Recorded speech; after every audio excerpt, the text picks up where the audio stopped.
내가 주를 의뢰합니다.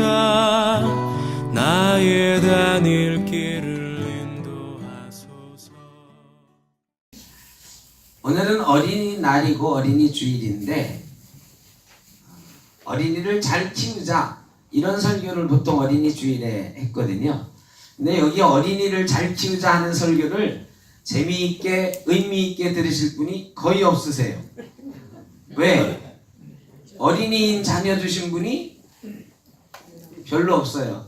우리 김유산 성도님하고 몇 분.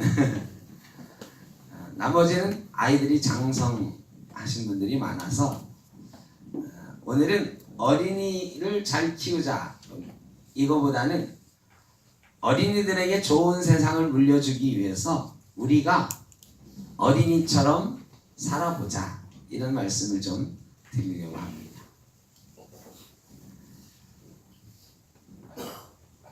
어느 가정에 부부싸움을 많이 하는 부모님이 있었습니다.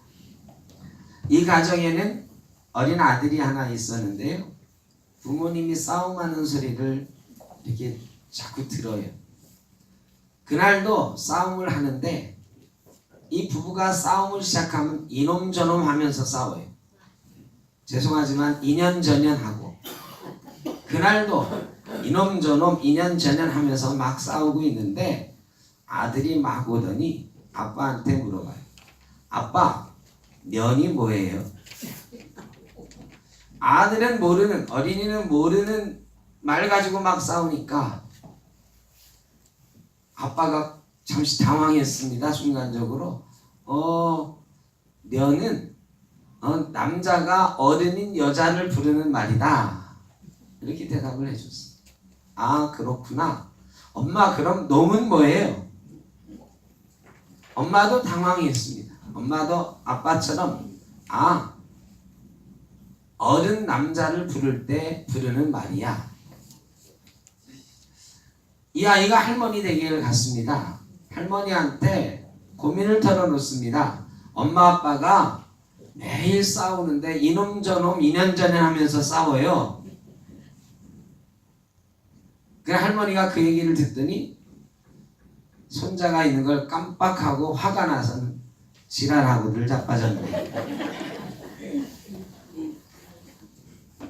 이 손자가 또 못 듣던 단어가 있으니까 할머니한테 할머니 지랄하고 자빠졌네가 뭐야? 할머니가 당황했습니다. 그래 어른들이 잘했다고 박수 치세요 할 때 하는 소리다. 이렇게 얘기해 줬어요. 이 아이가 유치원에 다니는데 학예 발표회를 했습니다.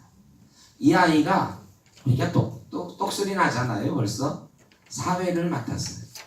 이제 발표회가 다 잘 끝나고 마지막으로 이 아이가 부모님들 다 온 어른들한테 얘기하는 거예요. 이 자리에 계신 년놈들 지랄하고 자빠지십시오. 이게 꼭 외국어 같지만 이 아이 말로는 이 자리에 계신 엄마 아빠들 잘했다고 박수 한번 쳐주세요 이 소리거든요. 아빠 엄마가 해준 얘기 할머니가 해준 얘기 그대로 한 거예요. 이 자리에 계신 년놈들 지랄하고 자빠지십시오. 아이들은 어른들이 하는 그대로 배웁니다. 3살 버릇 8까지 간다고 하는데 3살 버릇 누가 가르쳐주죠? 3살 버릇 어른, 그 중에서도 엄마, 아빠, 할머니, 할아버지가 가르쳐주는 것입니다. 우리 아이가 지금 되게 싸가지 없다고 욕하지 마세요. 그 싸가지 없는 거 누구한테 배운 거라고요? 엄마 아빠라고 하신 걸 나한테 배웠다고 해야지. 나한테 배웠다고요. 아이들은 엄마 아빠가 하는 대로 따라합니다. 신앙생활도 그렇습니다. 어린아이들은 부모님들이 보여주는 대로 합니다. 3살 버릇 실제로 우리 조상들이 어떻게 그걸 알았는지 몰라도 요새 심리학에서 보면 4살까지 아이들의 품성이 다 만들어진다? 이런 연구 결과가 나와 있습니다. 그러니까 가정에서 아이들의 인생을 어떻게 살아가는가, 어떤 인성을 가지고 살아가는가를 다 결정해 주는 거예요. 근데 이렇게 해라 저렇게 해라 3살짜리한테 가르쳐 줍니까? 온유하게 살아라 착하게 살아라 가르쳐 줍니까? 바른 말 하고 살아라 이렇게 가르쳐 줍니까? 아니요. 안 가르쳐 주죠. 가르쳐 줘도 못 알아먹어요. 그런데 아이들은 보면서 그런 성품을 갖게 되는 거예요. 닮아가는 것입니다. 이런 어린 아이들한테 우리는 어떤 모습을 보여주며 살아가야 될까요? 우리의 자녀들, 우리의 손주들에게 어떤 모습으로 우리가 살아가는 것이 이 아이들을 아름답게 키워서 아름다운 세상의 주인이 되게 하는 것일까요? 오늘 본문의 말씀은 아주 유명한 말씀이에요. 어린이 주일마다 여러분이 수도 없이 들었던 말씀일 겁니다. 그런데 오늘의 포인트는 마태복음 18장 1절에 있습니다. 이 이야기가 나온 배경은 예수님의 제자들이 모여서 야, 누가 큰 사람이냐? 이거를 따지고 있었던 거예요. 천국에서 누가 크냐? 이거를 말하고 있었지만 실제로 제자들의 관심은 어디에 있었느냐? 지금 누가 제일 큰 사람이냐? 예수님이 나중에 우리 천국 가면 우리 중에 누구를 제일로 치실까? 이거에 관심이 있었어요. 오늘 말씀은 그렇게 시작이 된 거예요. 누가 제일 크냐? 세상 사람들의 대부분은 이 문제에 관심이 있습니다. 내가 어떤 사람이냐보다는 내가 얼마나 큰 사람이냐에 관심이 있습니다. 내가 하나님 앞에 예수 그리스도 앞에 어떤 신앙인이냐 이거보다 내가 다른 사람에 비해서 얼만큼 많이 가지고 있느냐, 얼만큼 월급을 많이 받느냐, 헌금을 얼만큼 많이 하느냐 이런 데 더 관심이 있습니다. 다 그렇진 않지만 많은 경우에 그렇습니다. 제자들은 12명이었습니다. 12명밖에 안 되는 작은 그룹에서 누가 제일 크냐, 그 다음은 누구냐 따져봐야 뭘 하겠습니까? 그런데 그게 굉장히 중요했습니다. 이때만 싸운 게 아니죠. 성경에 보면 여러 번 나옵니다. 제자들이 예수님 앞에 누가 크냐고. 세베대의 두 아들 야고보와 요한의 어머니가 예수님이 왕이 되시면 나중에 우리 큰아들은 왼쪽에 작은아들은 오른쪽에 앉혀주십시오. 그러니까 제자들이 듣고서 화를 냈다고 그랬습니다. 제자들이요 늘 그런데 관심이 있었어요. 예수님이 왕이 되시면 나는 국무총리, 너는 무슨 대신, 야 누가 높은 거야? 뭐 이런 거 따지는 데 관심이 있었어요. 12명밖에 안 되는데도 그런 걸 따지는 거예요. 우리 센터교회 크지 않은 교회인데요. 가만히 보면 우리들의 관심도 그런 데 많이 있어요. 누가 더 크냐? 누가 더 많이 가졌느냐? 심지어는 하나님 사랑을 누가 더 많이 받았느냐? 심지어는 목사의 관심이 누구에게 더 많이 있느냐? 내가 교회에서 어떤 영향력을 더 많이 행사하고 있느냐? 이런 일에 더 관심이 많을 때가 있는 것 같아요. 그런 제자들을 향해서 예수님이 뭐라고 하시냐면 누가 크냐 따지는 놈들은 아예 천국에 못 들어간다. 어린아이처럼 내가 낮은 사람입니다 하지 않으면 천국에 못 들어간다. 어린아이처럼 살아야 하나님이 기뻐하신다. 이런 전혀 다른 말씀을 해주십니다. 그래 오늘 우리의 숙제는 어린아이처럼 되는 것입니다. 어린아이처럼 살아가는 것입니다. 어린아이처럼 사는 것이 어떤 것일까요? 이게 굉장히 어려운 질문이거든요. 어린아이처럼 이라는 이 말 우리가 굉장히 좋아합니다. 그런데 이 나이에 어린아이처럼 살자? 어떻게 사는 게 어린아이처럼 사는 거야? 어려워요.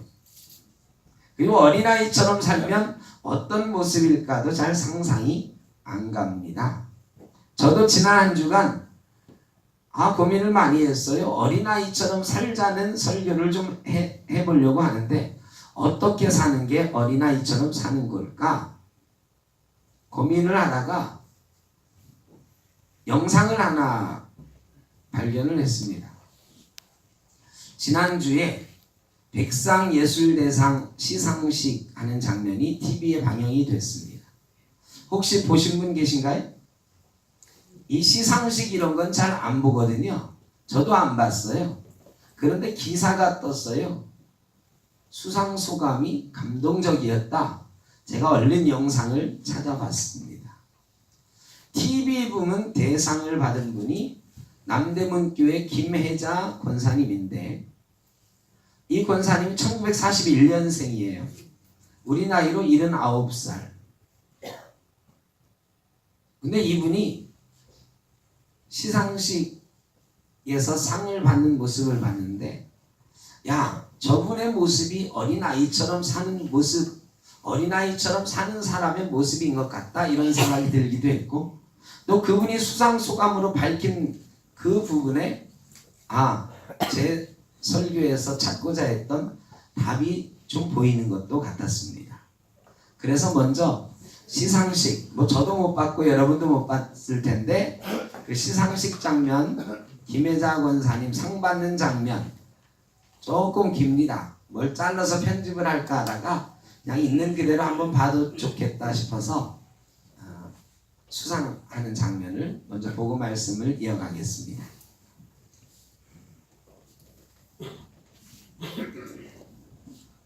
제가 너무 떨려요.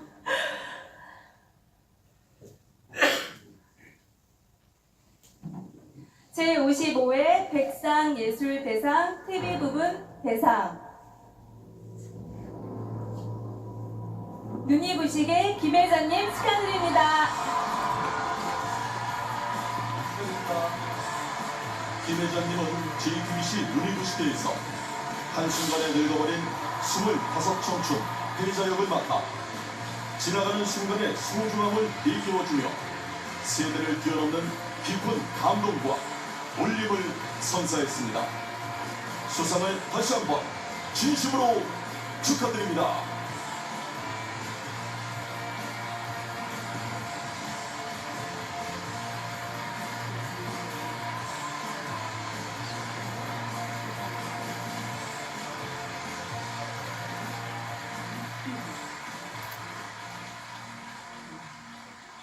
저는 이건 생각도 안 했는데 너무 감사합니다.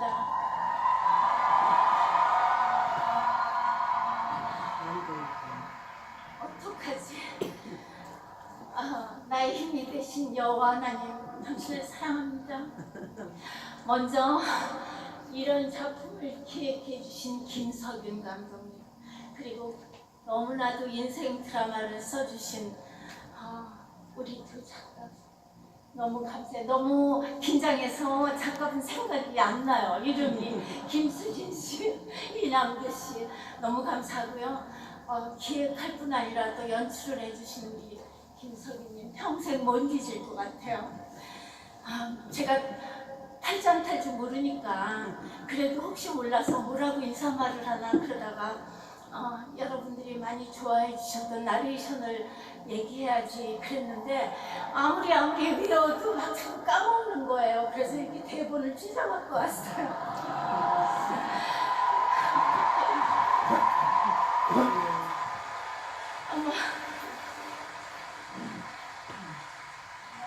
이번에 시청자 여러분께 너무 감사해요. 우리는 위로가 필요한 시대에 살고 있는 것 같아요. 얼마나 인생 드라마를 방송에서 고맙다고 격려의 말씀을 해주시는지 정말 시청자 여러분께 감사하다는 말 꼭 하고 싶었어요. 너무 감사하고요. 그리고 수많은 좋은 기사를 써주신 기자분들, 또 우리 얘기를 깊고 또 알기 쉽게 평론해 주신 평론가분들 너무 감사합니다. 제가요 이거 할게요. 네. 어떡해.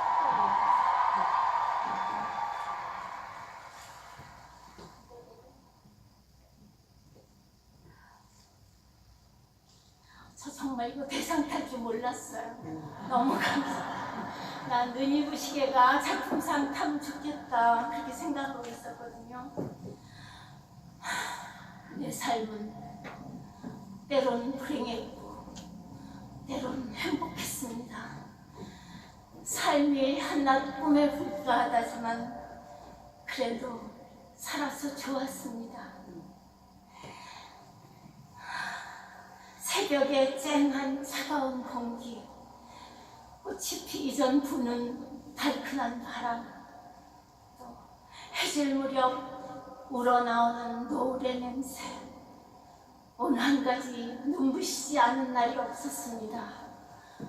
지금 삶이 힘든 당신은 이 모든 걸 매일 누릴 자격이 있습니다. 또 잊어버렸어요.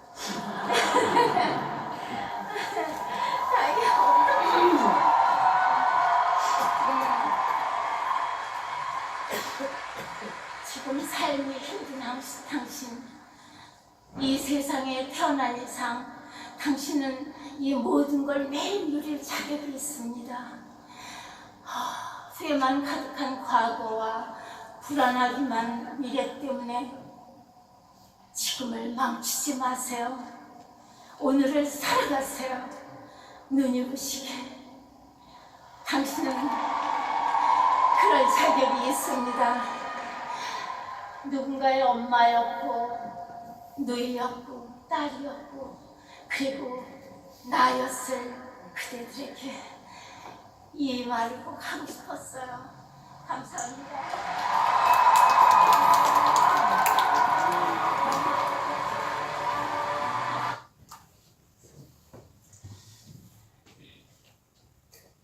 제가 저 영상을 한 20번 이상 봤을 거예요.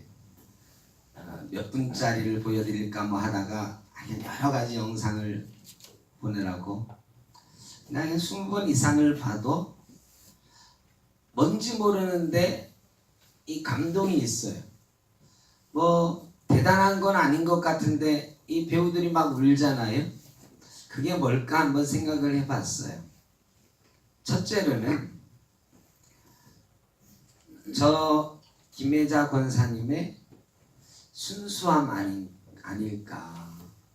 저 어린아이 같은 모습, 거짓 없는 모습, 있는 그들의 모습, 이런 모습, 거기에 깊은 내면에서 우러나오는 이야기까지. 지금 이 순간을 눈부시게 아름답게 살아가세요. 여러분은 어떠십니까? 지금 여러분의 삶의 순간순간들을 정말로 눈이 부시게 누려가고 계십니까? 아니면 나는 이래서 힘들어 저래서 어려워 이러면서 힘들게 살아가고 있습니다. 정말로 아름답고 행복하게 살아가기를 우리는 바라는데 그러지 못할 때가 많이 있는 것 같아요. 저 드라마의 저 마지막 날의 이션처럼 그렇게 눈이 부시게 행복하게 살아가야 되는데 왜 그러지 못할까? 오늘 말씀을 준비하면서 어린아이처럼 살면 그 순간순간이 눈이 부시고 아름다울 수 있지 않을까 이런 생각을 해봤습니다. 어린아이는 어떻게 살아가는가? 어린아이의 모습은 우리랑 어떻게 다른가? 이걸 또 고민하는데 노회에 갔는데 노회장님이 물론 다른 내용으로 설교를 하시는데 그 설교에서 하시는 말씀이 저거다 싶은 게 있어요. 그래서 제가 한두 개는 그 노회장님 설교에 힌트를 얻어서 어린아이처럼 사는 게 저런 것 같다 생각을 했습니다. 첫째로 어린아이들처럼 사는 것. 어린아이들은요 목표가 하나예요. 목표가 하나. 아이들이 가끔 교통사고 잘 나잖아요. 왜 사고가 잘 나는지 아세요? 아이들은 저기 가야지 그러면 좌우를 안 돌아보고 고리만 가요. 자전거가 와도 모르고 그냥 달려가요. 아이들의 머릿속에 목표는 하나예요. 어디로 가야지 그러면 그리로만 가는 거예요. 아이들이 막 놀고 있는데요. 막 놀면서 지금 된장찌개 끓는데 뭐 이런 거 안 하거든요. 아이들은 노는 거에만 집중해요. 한 가지를 하면 다른 것 들어오질 않아요. 들리지도 않아요. 한 가지 목표만 있어요. 놀 때는 노는 것만, 갈 때는 가는 것만. 그래서 우리랑 달라요. 애들을 야단치지 마세요. 얘 너 왜 앞만 보고 가, 좌우 좀 보고 가. 아무리 야단쳐도 애들은 안 돼요. 목표가 정해지면 그리로만 가거든요. 그걸 우리가 이해해야지 야단친다고 바뀌는 게 아니에요. 그런데 우리는 어떻습니까? 우리는 목표가 굉장히 여러 개예요. 예수 처음 믿었을 때는, 제가 목사가 처음 됐을 때는 그저 목표가 하나였어요. 십자가 지고 가야지. 하나님 영광 위에 살아야지. 여러분이 예수 믿고 집사가 되고 권사가 되고 장로가 되셨을 때 어떤 직분을 처음 맡았던, 세례를 처음 받던 우리의 생각은 하나였습니다. 하나님께 영광. 십자가 지고 가야지. 예수 따라가야지. 하나의 목표가 하나였어요. 다른 게 아무래도 좋았어요. 우리 목표는 하나였으니까. 목사 가운 처음 쓸 때 그거 자체로 감격이었어요. 그런데 시간이 꽤 오래 지났습니다. 제가 목사 된 지도 20년이 넘었습니다. 어제가 제가 목사 안수 받은 지 딱 20년 되는 날이었습니다. 그런데 20년 지나서 생각해 보니까 목사로서 나의 목표가 굉장히 여러 개가 돼 있는 것 같아요. 목사들끼리 모이면 인사할 때, 요즘은 좀 덜해요. 하도 욕을 많이 먹어가지고 그렇게 인사하지 말라고 하도 욕을 사람들이 많이 해서 요즘 좀 덜한데, 목사들이 만나면 뭐라고 인사하는 줄 아세요? 잘 지내지? 요즘 교회 잘 돼? 그러면서 몇 명이나 모여? 거의 습관적으로 당신 교회는 몇 명이나 모여? 이런 게 우리 인사였어요. 그러다 보니까 우리 목사들의 목표, 목사들의 계획, 이게 말이죠. 하나님께 영광. 교인이 10명이면 어때? 50명이면 어때? 하나님께 영광 올려드리면 되지. 십자가 지고 가면 되지. 하나님께 영광 올려드리기 위해서 내가 열심히 전도해야지. 이러면은 좋은 건데 그게 아니고요. 살아가다 보니까 교회가 커지는 것 자체가 목표가 됐어요. 하나님께 영광 올려드리기 위해서? 아니요. 내가 좀 체면 좀 세워야지. 이거 체면상에서 안 되겠다. 큰 교회 하면 체면이 서고 작은 교회 하면 체면 안 쓴, 이런 사회가 목사들 사회가 돼가고 있더라고요. 그래서 목표가 바뀌는 거예요. 하나님께 영광 올려드리겠다는 목표도 여전히 있으면서 또 다른 목표가 생기는 거죠. 난 큰 교회 해야 돼. 헌금 많이 들어오는 교회 해야 돼. 목사들만 그런가요? 성도들도 예수님께 영광 올려드리고 하나님께 영광 올려드리고 그 은혜만 가지고 살 수 있을 것 같았는데요. 목표가 여러 개가 생기거든. 내가 장로 돼야지. 권사돼야지. 뭐도 내가 좀 해봐야지. 이런 다른 계획과 목표가 생기는데 그게 하나님의 영광을 위해서라는 미명 아래 내 영광, 내 체면을 위해서 그렇게 되는 경우도 많더라. 아이들은요 그런 거 없어요. 아이들은 그저 하나의 목표에 집중하는 거예요. 아무 생각 없이. 아이들처럼 산다는 것 오직 하나님께 십자가의 내 목표와 계획을 두고 사는 것 아닐까. 두 번째는 아이들은요 막 뛰어놀다가 이렇게 가끔 뒤를 돌아보고 막 그러죠. 뭐 찾는 거예요? 엄마 찾는 거예요. 엄마. 아이들은요 엄마나 아빠만 있으면 세상 무서운 게 없어요. 걱정거리가 없어요. 여러분 3살짜리가 친구들하고 놀면서 야 니들 아빠 월급은 얼마니? 이런 거 보셨어요? 아니요. 아이들은요 그런 거 안 따지고 같이 놀아. 우리 집에 엄마 아빠, 너희 집에 엄마 아빠. 엄마가 아빠가 돈을 많이 못 벌어도요 아이들은 그런 거 신경 쓰고 놀지 않아요. 엄마 아빠만 있으면 돼요. 엄마가 내 옆에 있으면 세상이 무섭지 않아요.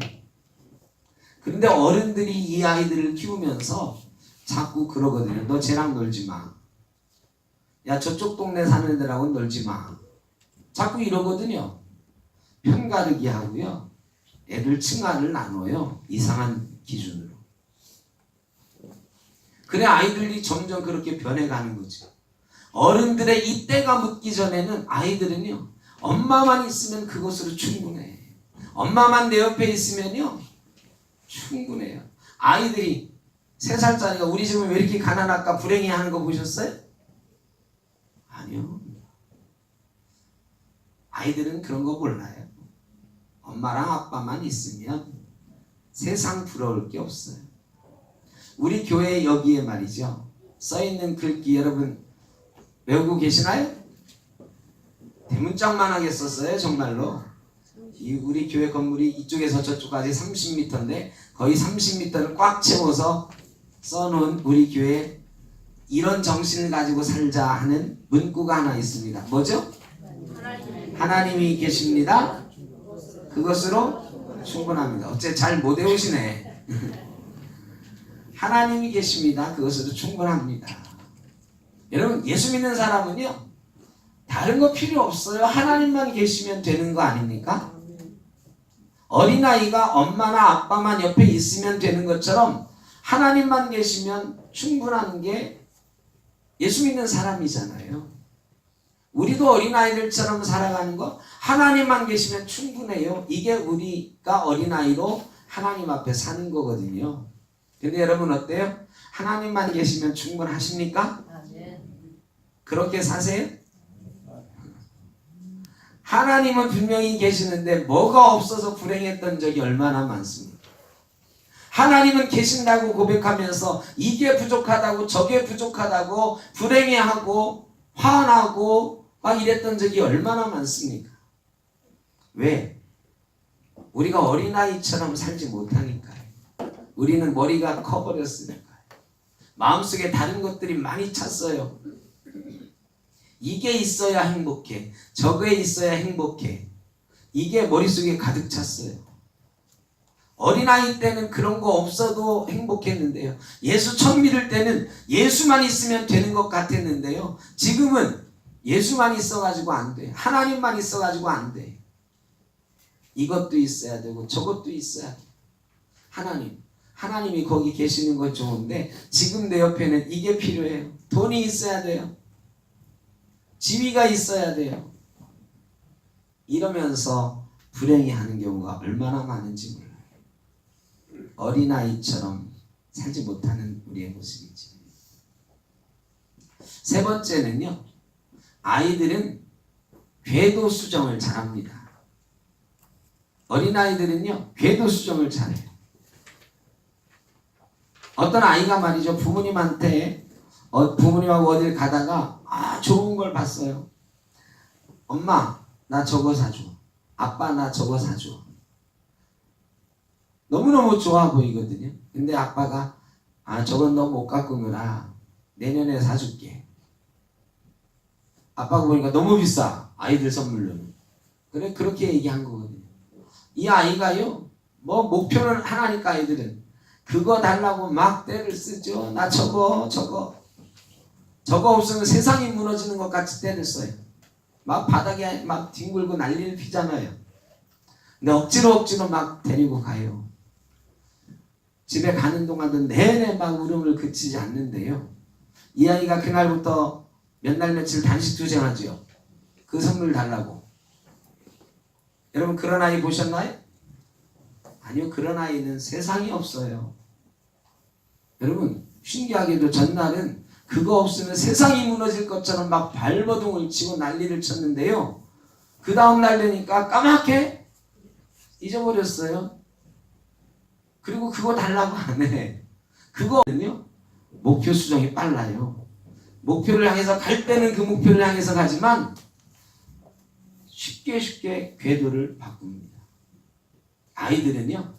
그래서 언제는 대통령 하겠다고 했다가 언제는 소방관 하겠다고 하고 막 바뀌어요. 그런데 우리는 어떤가요? 우리는 궤도 수정이 잘 안 돼요. 저도 이렇게 가만히 생각해 보니까요. 이건 나한테 하는 말이야. 궤도 수정이 잘 안 돼요. 제가 고집이 좀 세거든요. 그래서 이래 하면 요거를 정해놨다 그러면 이렇게 돼야 돼요. 다른 길로 가려고 하면은 화가 나요. 그래 막 고집을 세우거든요. 내가 세운 원칙이 옳아 그러면서. 그런데 가만히 보면 내가 세운 목표가 있고 여기까지 가는 게 옳다 그러면 요 길로 가야 돼 하는 길이 있거든요.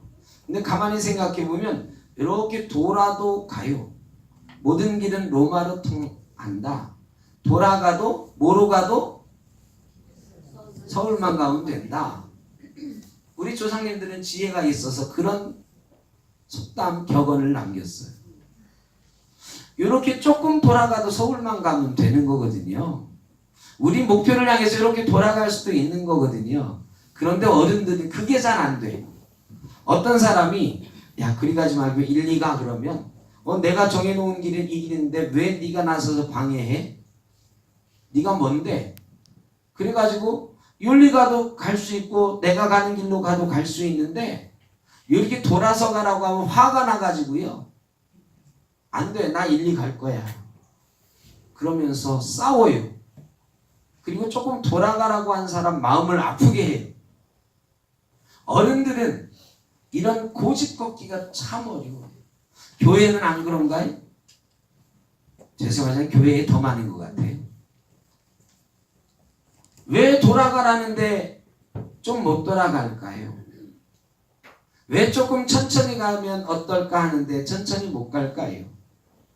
내가 가진 원칙 이거 옳은 거지만 조금만 여유 있게 하자 그래도 되는데 왜 여유 있게 못 할까요?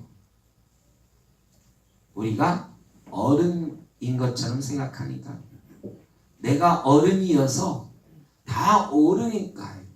내가 정한 게 다 옳으니까요. 그런데요. 하나님 앞에서 우리는 다 어떻게 살아야 된다? 어린아이처럼 살아라.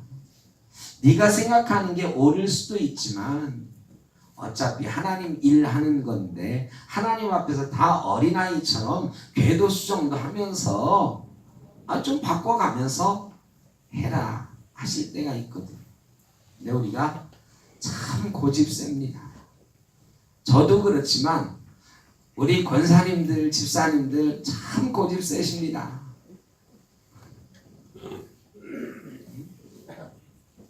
목사가 이렇게 좀 하자고 그래도요.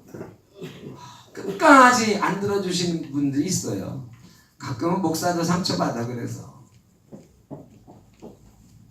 어린아이들은요. 그런 게 없어요. 이거 아니면 세상 무너지는 거 오늘은 그래도 내일은 세상 안 무너진다는 걸 너무 잘 알아요. 근데 우리는 이게 말이죠. 1년이 지나도 안 바뀌어. 그 고집이 2년, 3년 지나도 안 바뀌어요. 그거 아니면 세상 무너지는 줄 아는데 그거 안 해도 세상 안 무너지거든요.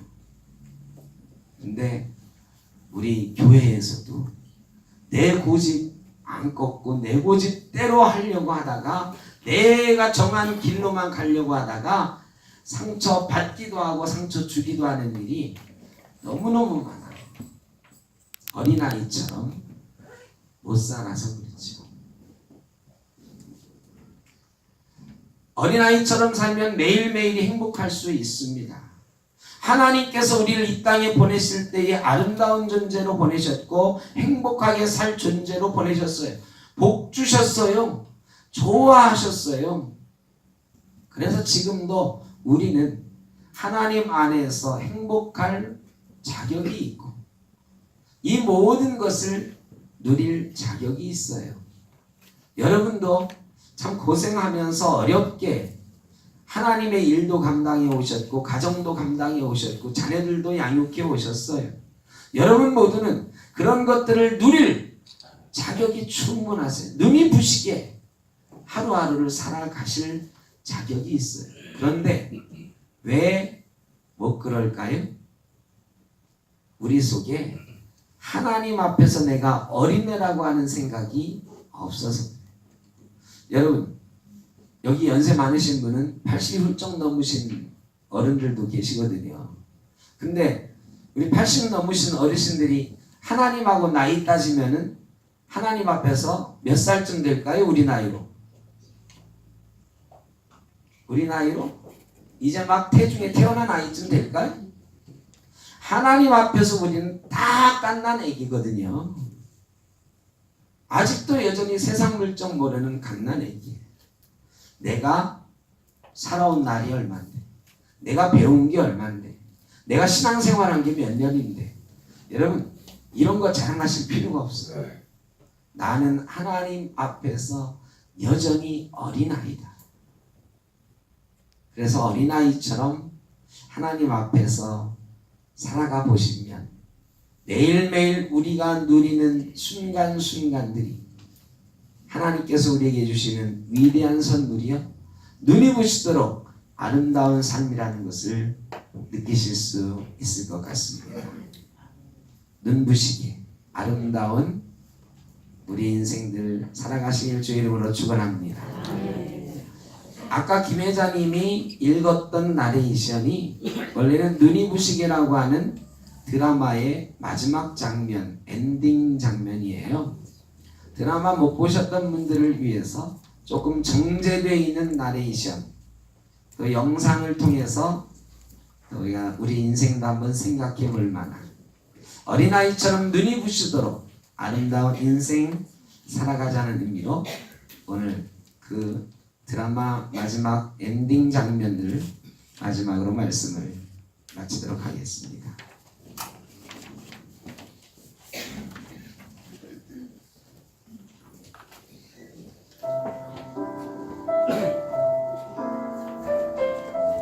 이제 여기서 나랑 같이 있자.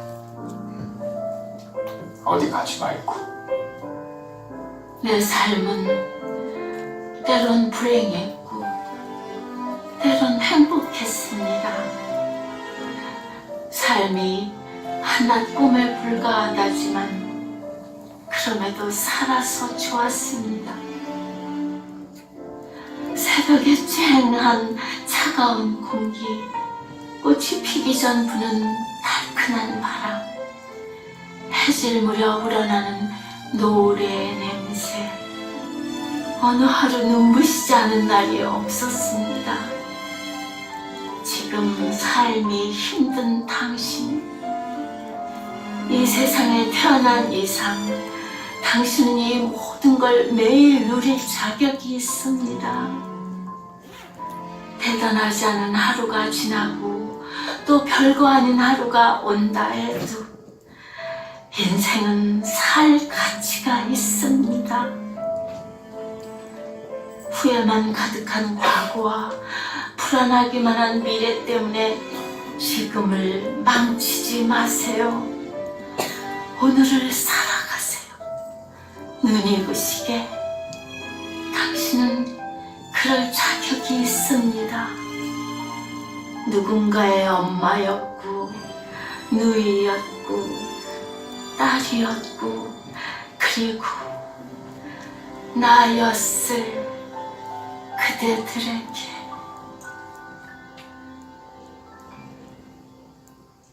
기도하겠습니다.